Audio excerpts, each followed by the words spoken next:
dating bayan ng Pantabangan. Ayan. Good morning mga mare, nandito tayo ngayon sa Pantabangan at pupuntahan natin yung lumitaw na cruise at medyo mababaw na nga siya. Ayan, puntahan natin. Ayun na siya, kung nakikita nyo medyo maluwang na yung walang tubig. Punta na ako. Medyo maalon kaya isa-isa lang kayang sasakay. Ayan yung aking bangkero. Let's go! Medyo maalon, nakakatakot.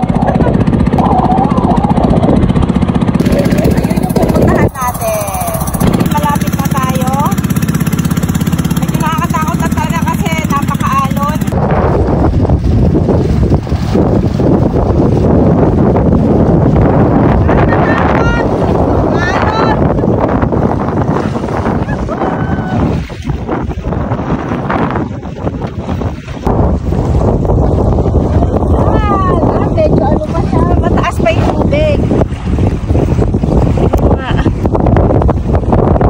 Ito yung bayan ng Pantabangan dati. Ito yung pinaka-center ng bayan nila. Ito yung simbahan. So ayan, ito yung buong bayan ng Pantabangan. Ito lang yung part na mataas. Ito daw yung St. Andrew na school. Private yun, diba? So ayan siya. Punta natin yung simbahan ng ng Katoliko.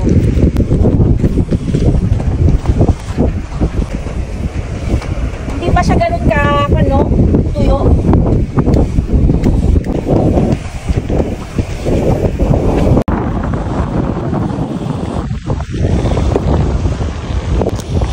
Doon yung entrance, oh.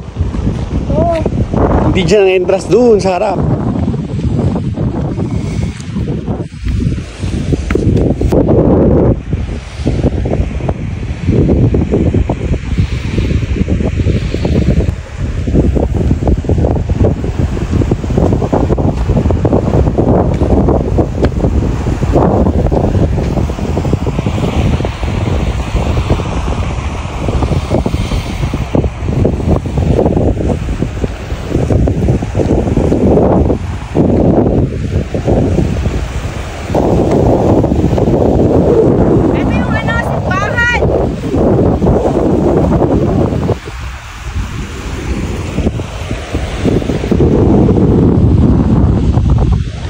Konting trivia tayo mga mare sa dating bayan ng Pantabangan. Taong 1970s nga nang palubugin sa tubig ang lumang bayan ng Pantabangan sa Nueva Ecija upang gawing dam. Ang Pantabangan ay ang pinakamalaking bayan noon sa Nueva Ecija noong panahon ng pamamahala ng mga Kastila sa bansa. 1974 nang mapakilala sa buong mundo ang ikalawang pinakamalaking dam sa buong Asya, ang Pantabangan Dam. Ang dam ay ang dating syudad na masagana at mayamang bayan ng dating Pantabangan na sinadyang palubugin upang gamitin ang maiipong tubig sa irigasyon sa sakahan at makagawa ng kuryente. Taong 2020, ginulantang ng lahat sa biglang pagbaba ng tubig sa dam at muling pagsilay sa syudad na ilang dekada na nakalubog sa tubig. 1,500 nga na pamilya ang lumikas noon. Taong 1966 nagsimula ang konstruksyon. Noong una, hindi pumayag ang mga taga roon.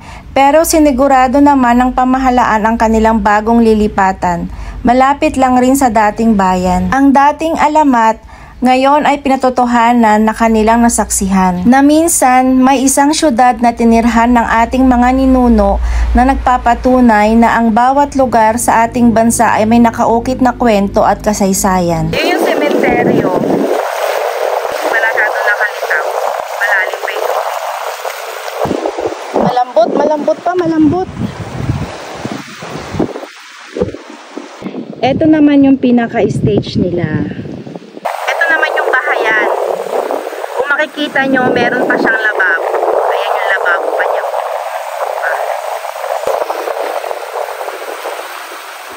Mga bahayan naman to.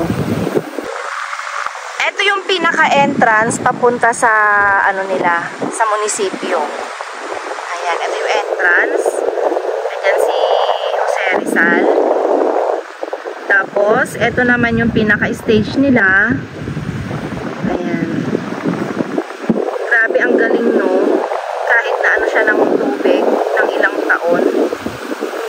ano, buo pa rin siya, oh. Galing, no?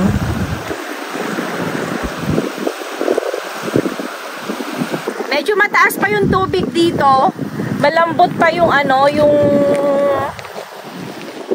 tinatapakan, kaya para nakakatakot pa siya. Pero okay naman na ding pumunta. Maalon lang. Ito yung ano nila, pinaka-stage. Ito yung stage ng dating Pantabangan.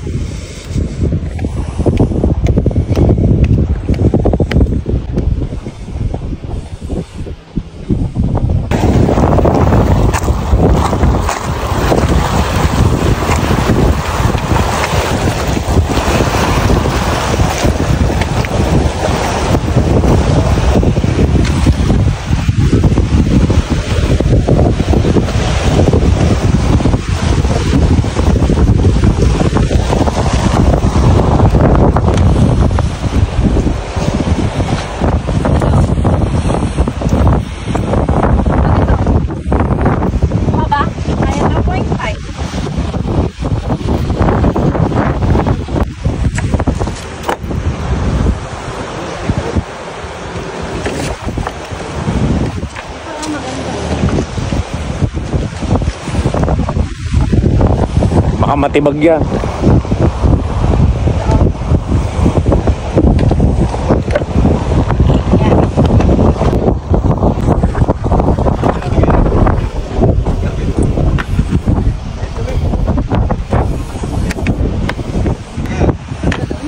Ayun o, sa baka, sa ano, semento. Yung sa gitna talaga.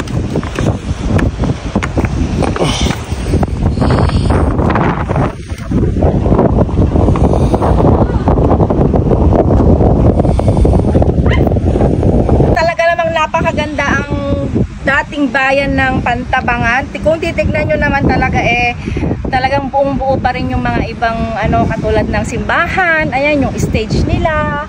Tapos yung ano ni Rizal, 'di ba? Sana panatilihin natin na